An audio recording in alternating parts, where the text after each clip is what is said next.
नमस्कार दोस्तों।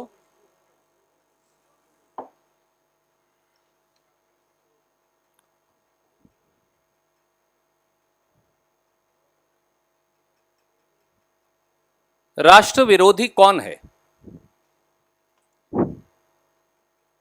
हमारी सेना का विरोध कौन करता है? हमारी सेना के शौर्य और उनके मोराल, उनको निरुत्साहित कौन करता है? पाकिस्तान परस्त कौन है? ये ऐसे कई सवाल हैं जो आजकल राजनीतिक पटल पर उछाले जा रहे हैं। भारतीय जनता पार्टी के वयोवृद्ध नेता और मोदी जी और अमित शाह जी के गुरु श्री लालकृष्ण आडवाणी जी ने कल देर रात मोदी जी और शाह जी की स्टिंगिंग इंडाइटमेंट कर डाली, जब उन्होंने आगे आकर खुलकर मोदी और शाह जी के अहंकारवादी चरित्र और चेहरे को बेनकाब करते हुए यह साफ तौर से कह डाला कि विरोधियों को या अपने से असहमत रहने वाले व्यक्ति को राष्ट्र विरोधी कहना पूरी तरह से गलत भी है और प्रजातंत्र की परिपाटी के विरुद्ध भी। Shri Advani said, our conception, quote, and I quote him, our conception of Indian nationalism, we have never regarded those who disagree with us politically as anti-national. हम भारतीय राष्ट्रीय कांग्रेस में आदरणीय श्री एल.के. आडवाणी जी के बहुत सारे विचारों से असहमत हैं, पर आडवाणी जी को ही धोखा देने वाले उनके दोनों चेले मोदी जी और अमित शाह जी जरा से भी शर्मसार नहीं नजर आए। यहां तक कि उन्होंने अपने गुरु लालकृष्ण आडवाणी जी की बेबाक नसीहत पर ध्यान देने से भी इनकार कर दिया। भारतीय संस्कृति में गुरु के तिरस्कार करने वाले व्यक्ति को क्या कहते हैं, नालायक शिष्यों को क्या कहते हैं, यह देश की जनता खुद जानती है। लगता है कि अब आदरणीय मोदी जी और अमित शाह जी प्रभावी तौर से आडवाणी जी के नालायक शिष्यों की संज्ञा में आ गए हैं। मोदी जी और अमित शाह जी अक्सर अपने हर विरोधी को पाकिस्तान परस्त, राष्ट्र विरोधी पिछले 10 साल से इस प्रकार की उपमाएं देते आए। गाली गलौज, राजनीति का स्तर और परिपाटी का हर बार उल्लंघन करना और उसे और नीचे ले जाना, यह लगता है कि उनकी शैली और चरित्र का हिस्सा बन गया है। हर बार जब मोदी जी और अमित शाह जी बोलते हैं तो विरोधियों के लिए गाली या इसी प्रकार की उपमाएं उनके मुंह से, भाव भंगिमा से जाहिर होती हैं। आज जब मोदी सरकार पूरी तरह फेल हो चुकी, तो ऐसे समय में वो आर्म्ड फोर्सेस के पीछे छुप रहे हैं उनके शौर्य और बहादुरी के, तो कुछ सवाल पूछने का समय आ गया है। क्या आप अपने लैपटॉप पर यहां दिखा पाएंगे? Please bring this here, no problems. और देश के 130 करोड़ लोगों की ओर से जो 4 सवाल मैंने खड़े किए थे कि देशद्रोही, राष्ट्रद्रोही कौन है, हमारी सेना का, इधर आ जाइए, हमारी सेना का विरोधी कौन है, हमारी सेना को निरुत्साहित कौन करता है और पाकिस्तान प्रस्त कौन है, इसके कुछ सबूत और साक्ष्य सार्वजनिक पटल पर अब उपलब्ध हैं।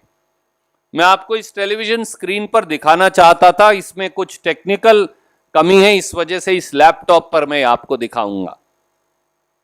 सबसे पहले, क्या यह सही नहीं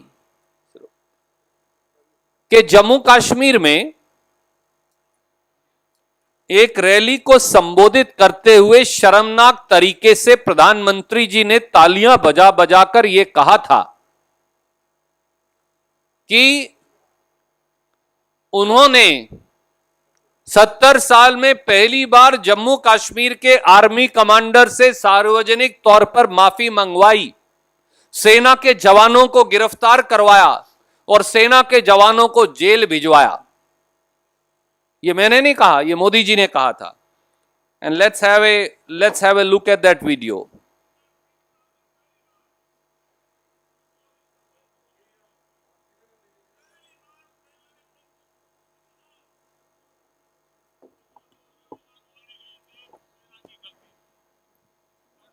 We'll send you the video.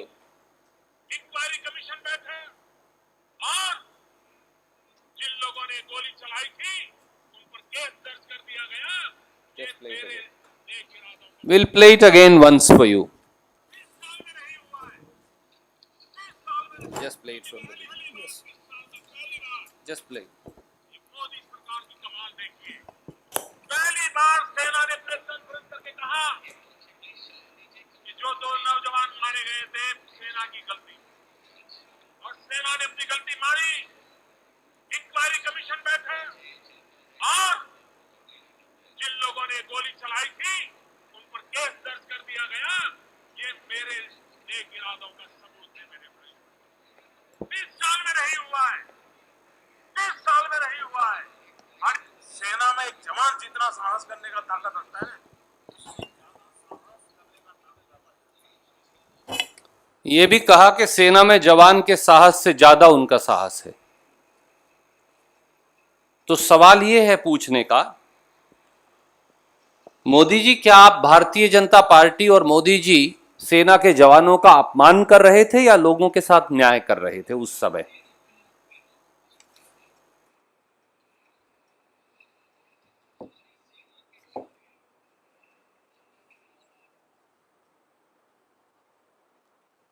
Just play it again.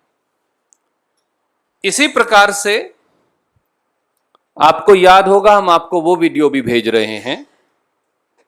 27 फरवरी 2014 को मोदी जी ने भारतीय जनता पार्टी की एक बैठक में यह कहा कि जो धंधा या व्यापार करते हैं वो ज्यादा रिस्क लेते हैं और सैनिक का रिस्क बहुत कम है। मैं वो वीडियो भी है, अगर कोशिश करेंगे हम आपको कि वो भी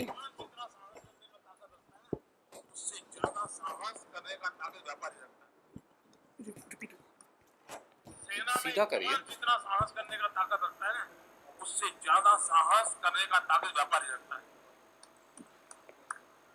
सेना में एक जवान जितना साहस करने का ताकत रखता है ना, उससे ज्यादा साहस करने का ताकत व्यापारी रखता है।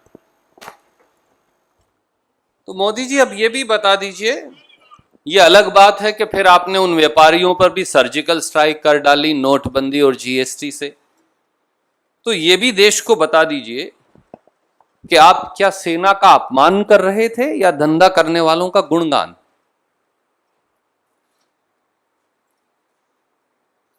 मार्च 17, 2014 को भारतीय जनता पार्टी ने यह मांग रखी,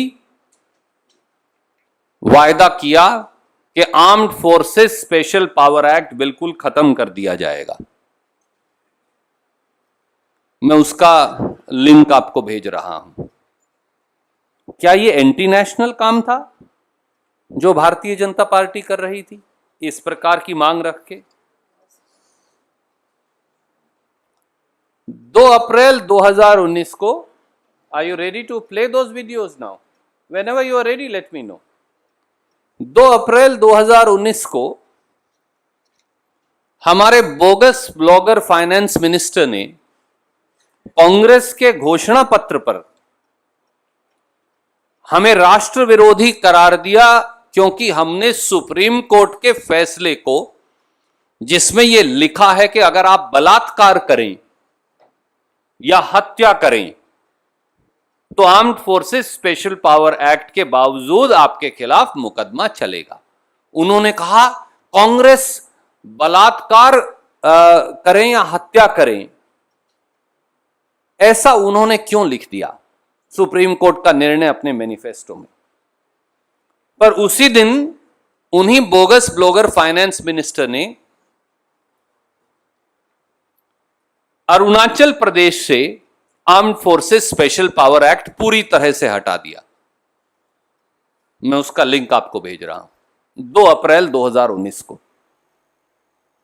क्या यह एंटी नेशनल एक्ट था? क्योंकि वो कह रहे हैं कि armed forces special power act को में अगर आप बलात्कार की सजा दे दें या हत्या की सजा दे दें तो यह डाइल्यूशन है। उन्होंने तो पूरा कानून ही हटा दिया।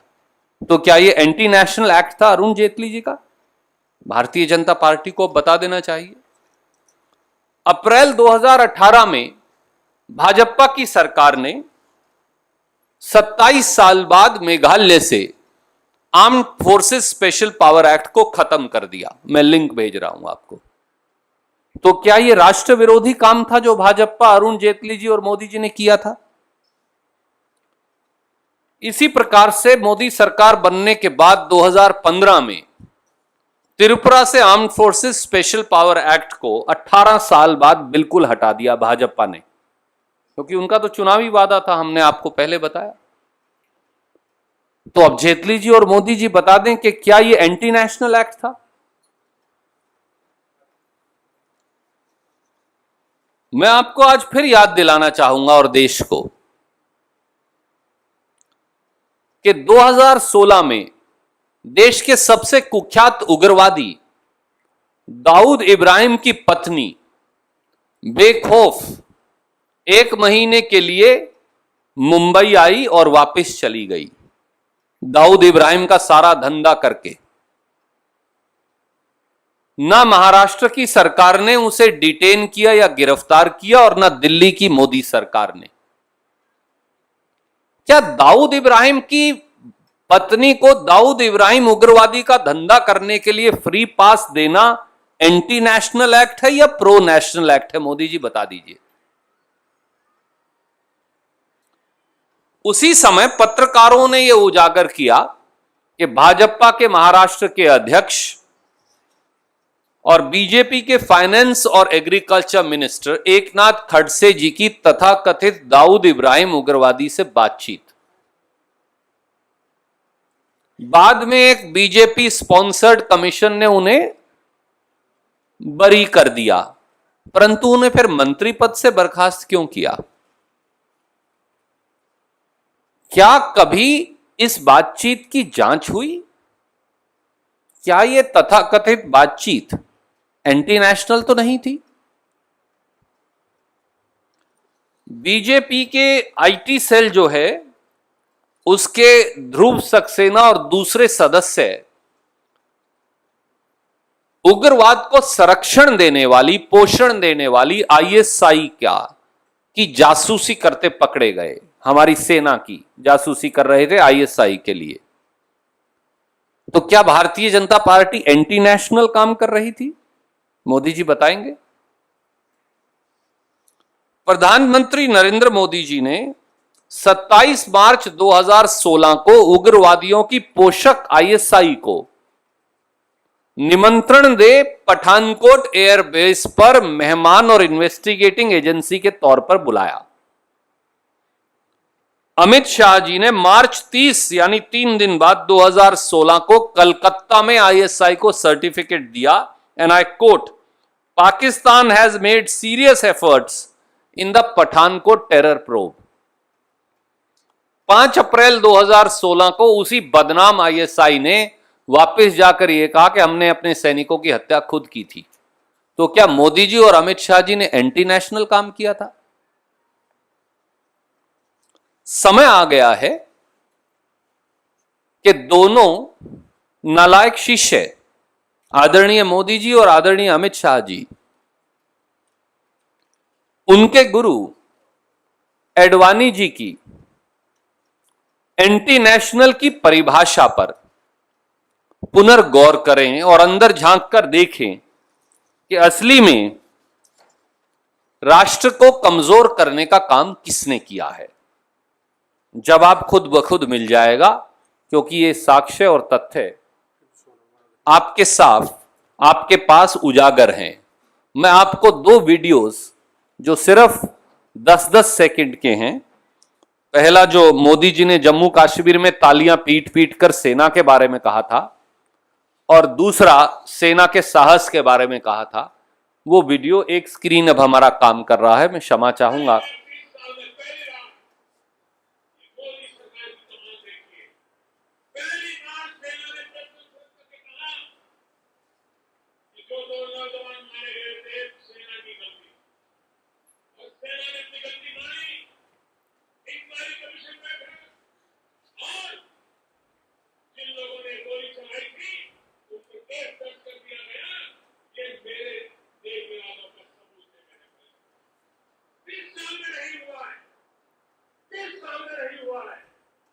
सेना में एक जवान जितना साहस करने का ताकत रखता है ना, उससे ज्यादा साहस करने का ताकत व्यापारी रखता है। सेना में एक जवान जितना साहस करने का ताकत रखता है ना, उससे ज्यादा साहस करने का ताकत व्यापारी रखता है। Thank you. We are sending you both these videos. We are also sending all the other links. Simple question, my friends, is time for Modi and Amit Shah duo. The two disciples of Shri L.K. Advani who have now disowned their guru, दोनों नालायक शिष्य जो हैं, time for them to introspect as to who is really anti-national and who works against interests of the country. Any questions? You are more than welcome to ask.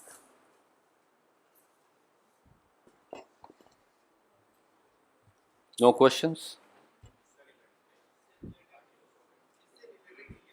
कोई बात नहीं, you can ask anything else.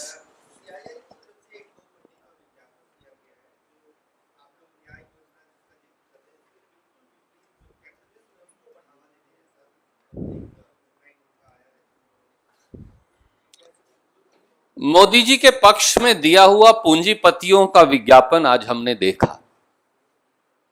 आदरणीय मित्र, मैं एक बात कह सकता हूं, न्याय योजना में 5 करोड़ परिवारों और 25 करोड़ लोगों को 72,000 रुपया सालाना मिलने से मोदी जी और उनके पूंजीपति मित्रों के पेट में दर्द हो रहा है। और जब पूंजीपति गरीब को सरकार के संसाधनों में हिस्सा मिलने का विरोध करने लग जाएं, तो आप ये मान लीजिए, महात्मा गांधी ने कहा था कि आप सही रास्ते पर चल रहे हैं। ये वही लोग हैं जिनकी वजह से बैंकों का एनपीए 12 लाख करोड़ है। उनका एनपीए तो 12 लाख करोड़ हो सकता है, पर 25 करोड़ गरीबों को 3 लाख करोड़ सरकार के संसाधनों से नहीं मिल सकता। ये मोदी मॉडल ऑफ इकोनॉमिक्स है। I'll come to you. I'll come to both of you.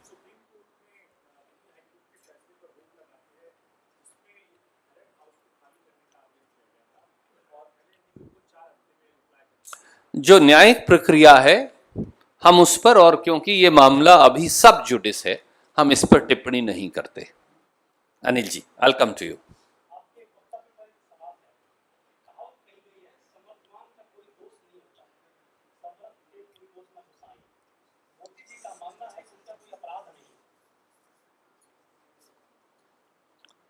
आपकी बात उचित है।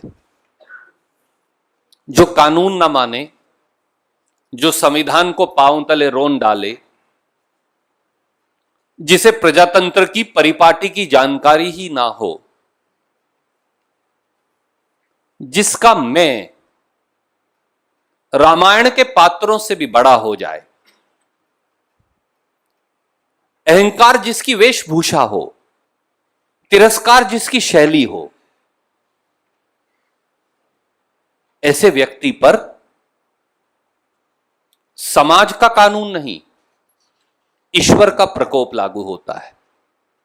और वो ईश्वर का प्रकोप इस देश की 130 करोड़ जनता के मन, वचन और कर्म से 2019 में लागू होगा।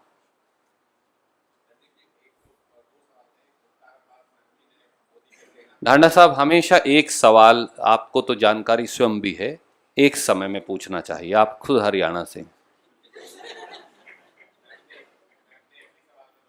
जी।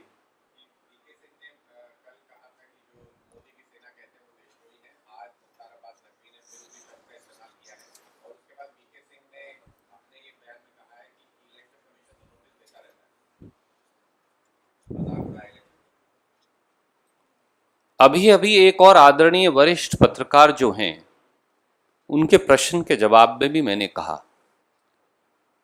ये मजाक की बात नहीं, इस देश को संज्ञान लेना चाहिए। जो लोग देश की सेना को भी माफ नहीं करते, जो लोग देश की सेना का राजनीतिकरण करने पर उतारू हैं, जिन लोगों के लिए जवानों की शहादत से ज्यादा कॉर्बेट पार्क के अंदर फिल्में बनवाना और फोटो खिंचवाना आवश्यक है, जो लोग देश की सेना का अपमान करते हैं, जो मैंने आपको 2 वीडियोस में दिखाया, जो लोग केवल सेना को वोट बटोरने का माध्यम मानते हैं और सेना का राजनीतिकरण करने का दुस्साहस कर रहे हैं, वो प्रजातंत्र को दूषित कर रहे हैं, वो प्रजातंत्र की हत्या कर रहे हैं, वो प्रजातांत्रिक परिपाटियों को नगण्य बनाकर, अपने पांव तले रौंद कर, संविधान और कानून के ऊपर खड़े होकर नंगा नाच करके ये दिखाना चाहते हैं कि प्रजातंत्र के कोई मायने नहीं। ऐसे लोगों को का संज्ञान न केवल चुनाव आयोग को लेना चाहिए, अगर उनमें थोड़ी सी भी संविधान की गरिमा का आभास चुनाव आयोग के अंदर बचा है। क्योंकि पहले एक मुख्यमंत्री, फिर एक केंद्रीय मंत्री संविधान का उपहास उड़ाएं, चुनाव आयोग की आचार संहिता को कूड़ेदान में फेंक दें, सीधे सीधे सेना का राजनीतिकरण करें, सीधे सीधे सेना के शौर्य पर वोट बटोरने का दुस्साहस करें। यह कैसा चुनाव आयोग है? क्या उन्हें अपनी संवैधानिक शक्तियों की जानकारी नहीं? यह सवाल आज, और मुझे दुख से कहना पड़ रहा है, हम चुनाव आयोग में बार बार जाकर उन्हें अपनी जिम्मेवारी याद दिलाते हैं। ये सवाल आज चुनाव आयोग की निष्पक्षता पर गंभीर सवाल खड़े करता है। इसलिए चुनाव आयोग को इस दुस्साहस, अहंकार और प्रजातंत्र को रौंदने के नृशंस नृत्य पर उन्हें इसका संज्ञान लेना चाहिए और निर्णायक कार्रवाई करनी चाहिए। देश के लोगों, आपकी वोट के अधिकार का हनन और चीरहरण करने का, वोट के अधिकार का अपहरण करने का, प्रजातंत्र को पांव तले रौंदने का दुस्साहस भाजपा के केंद्रीय मंत्री और मुख्यमंत्री कर रहे हैं। अगर चुनाव आयोग अपनी जिम्मेवारी नहीं निभाएगा तो देश के लोगों को आगे बढ़कर एक बार फिर भगवान श्री कृष्ण की तरह इस न्याय युद्ध की कमान पकड़नी पड़ेगी। I'll come to, I've noted both of you.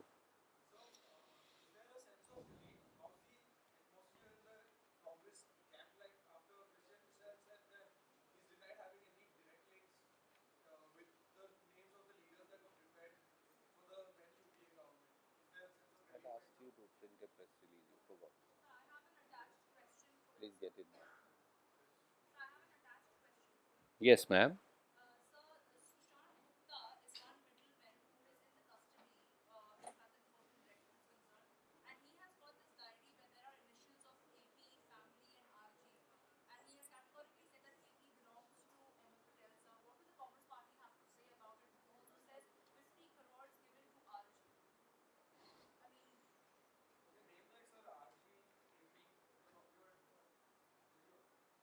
Okay.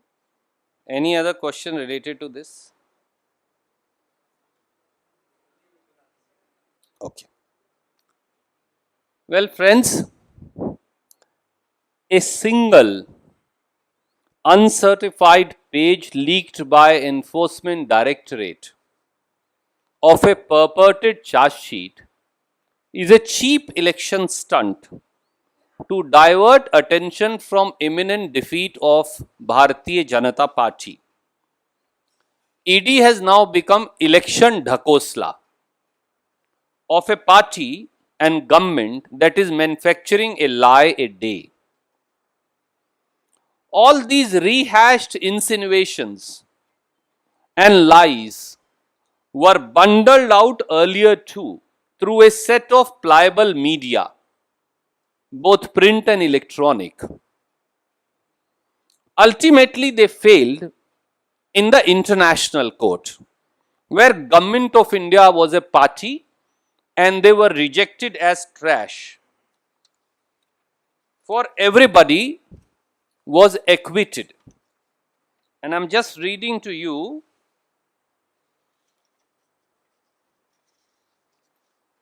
If you read page 124, which you guys had reported, then it categorically says that there is actually nobody who was found guilty. And date of the judgment, in fact, if you refer to my press release of 30th of December 2018, I had released these facts. That's why I said these are rehashed.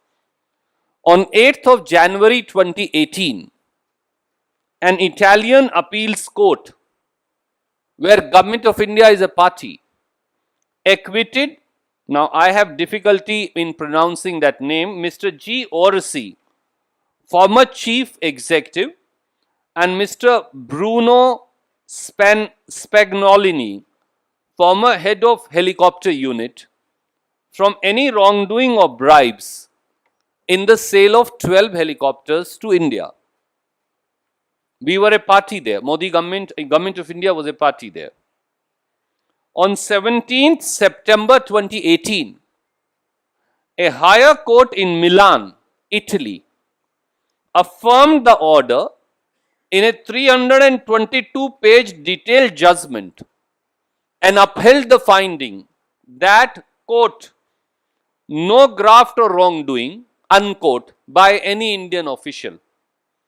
Modi government again was a party to the case. Government of India was a party to the case. Government of India, that is the present Prime Minister and his government, my friend, chose not to file an appeal. I repeat myself, they chose not to file an appeal in the matter. So it's an inter-parties judgment where Government of India is a party and this issue stands closed as on 17 September 2018. That's why on 30th of December 2018, I held a press conference and pointed out all these facts. Now a rehashed insinuation is being filed by ED, which is an election dhakosla and nothing more, through a set of pliable media, having failed in the international courts and having chosen not to file an appeal. Come election season, a panic-stricken Modi government is using the same set of lies to reset a narrative that they've already lost. We reject this rubbish being served as a diversionary political agenda by Modi government, who have lost the plot of 2019.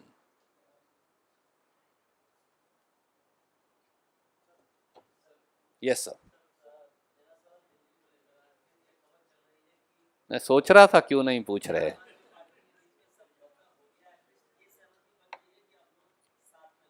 जब भी कोई निर्णय होगा हम आपको सूचित करेंगे. जब भी कोई निर्णय होगा हम आपको सूचित करेंगे. Yes sir, sure.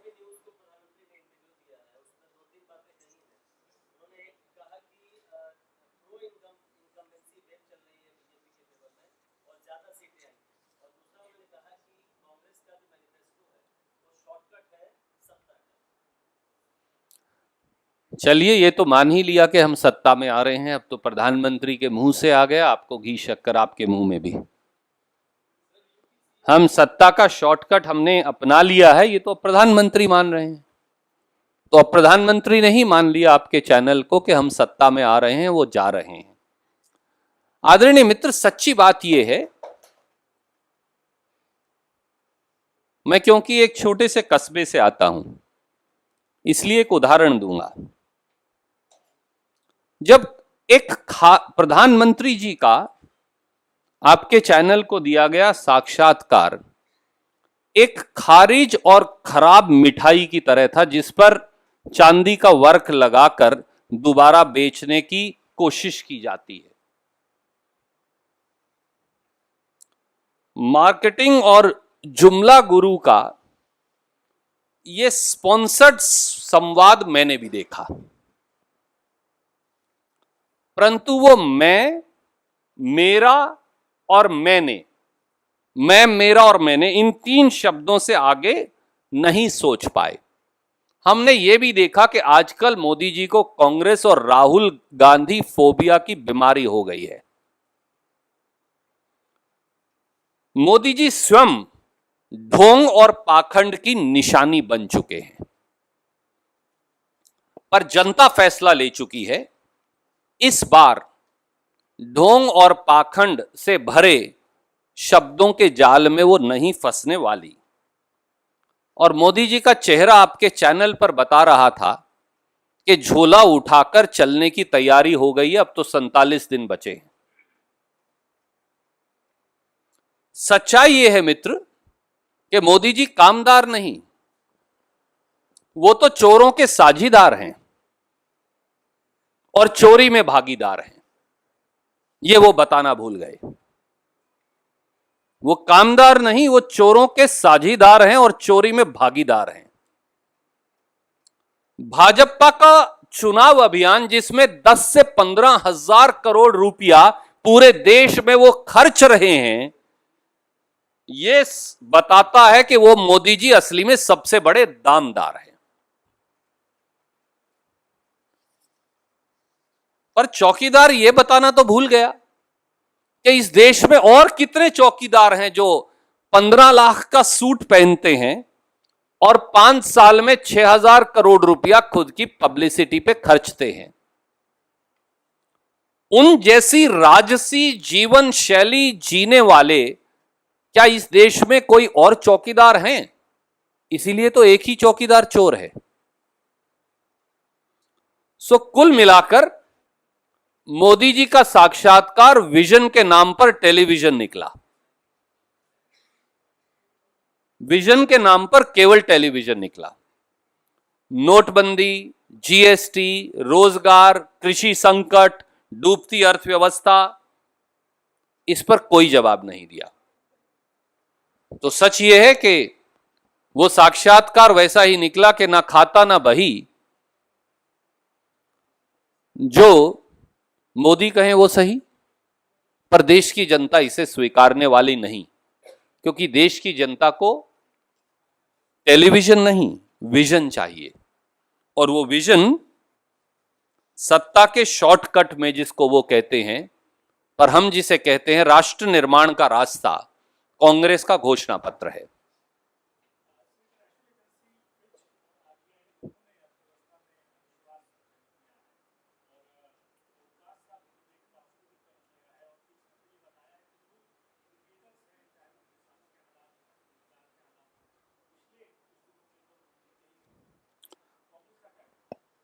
आदरणीय मित्र, मैंने अंतर्राष्ट्रीय एजेंसी फिच की रिपोर्ट जो आज सुबह समाचार पत्रों में आई है, उसका अध्ययन किया। उसने हमें, अगर मुझे सही याद है, तो BBB नेगेटिव शायद रेटिंग दी है। और उसके 3 कारण उन्होंने बताए। पहला, देश में रोजगार नहीं। दूसरा, कहा कि देश में भारी कृषि संकट है। और तीसरा, अर्थव्यवस्था डूब रही है। ये बात वही है जो हम अनेकों बार पिछले वर्षों में बता चुके। अब अंतरराष्ट्रीय रेटिंग एजेंसीज भी ये बता रही हैं, और भूल जाइए अंतरराष्ट्रीय रेटिंग एजेंसीज को। कल शाम को तो रिजर्व बैंक ऑफ इंडिया ने ये कह दिया कि अर्थव्यवस्था डूब रही है, महंगाई बढ़ेगी, ग्रोथ रेट घटेगी। ये मैं नहीं कह रहा, ये अब हिस्ट्री के जो एमए हैं और आरबीआई के जो गवर्नर हैं अब वो भी मान गए हैं। जिस एमए हिस्ट्री को आपने आरबीआई का गवर्नर लगाया था, अब वो भी मान गए हैं कि महंगाई बढ़ेगी और विकास की दर घटेगी, क्योंकि विकास को अब दिया लेकर ढूंढना भी असंभव हो गया है। Any other questions? Yes ma'am, sorry I forgot to ask, I will take her question and I will come to you. Yes sir, I will come to you.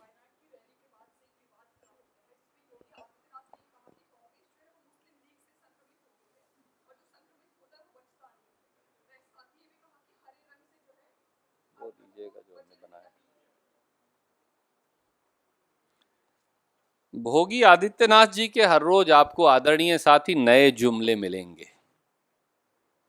सच्चाई यह है कि भोगी आदित्यनाथ नाम के वायरस ने यूपी के विकास को हैंग कर दिया है।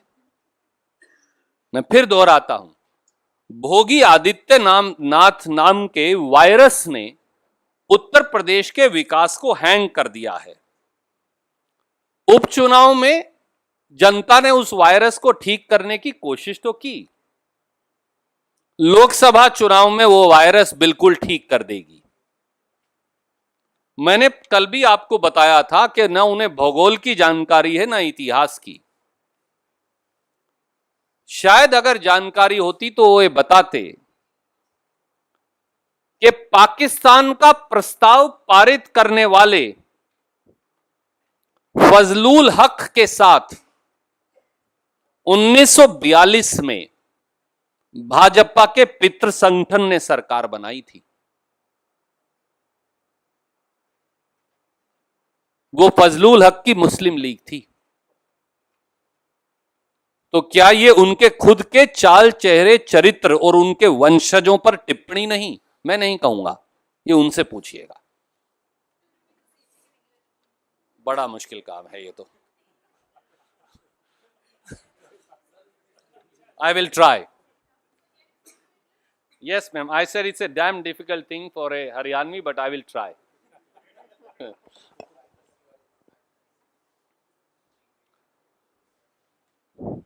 We saw the completely intemperate and unwarranted remarks of Bhogi Adityanath, who holds an important constitutional office, being the chief minister of the largest state.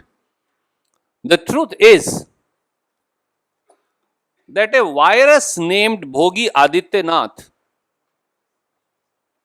has blocked or has hung the development of the India's largest state, that is the state of Uttar Pradesh. People of Uttar Pradesh did correct that virus in the by-elections by defeating Adityanath and his deputy chief minister in their own parliament seats. We believe now that the virus will be completely eradicated by people of Uttar Pradesh in this parliament election when they will lose all 80 seats. Problem is that Bhogi Adityanath, who only is hungry for power by all means, has no sense of history or geography. Had he known that, he would have known that in the year 1942, Fazlul Haq of Muslim League, who passed the resolution for division of India and creation of Pakistan, Bhogi Adityanath's predecessors, his ancestors, political ancestors, they had formed the government in Bengal with Fazlul Haq's Muslim League when Congress was fighting the British as also the ilk of Fazlul Haq. Is he commenting on his own political ancestors? or using a divisive theme is something that he needs to now answer. Sir. Yes, sir. Any other question? Thank you, sir. Grateful. I will also, yesterday you asked me to debrief you about Priyanka ji's program. I have it, so I'll just tell you.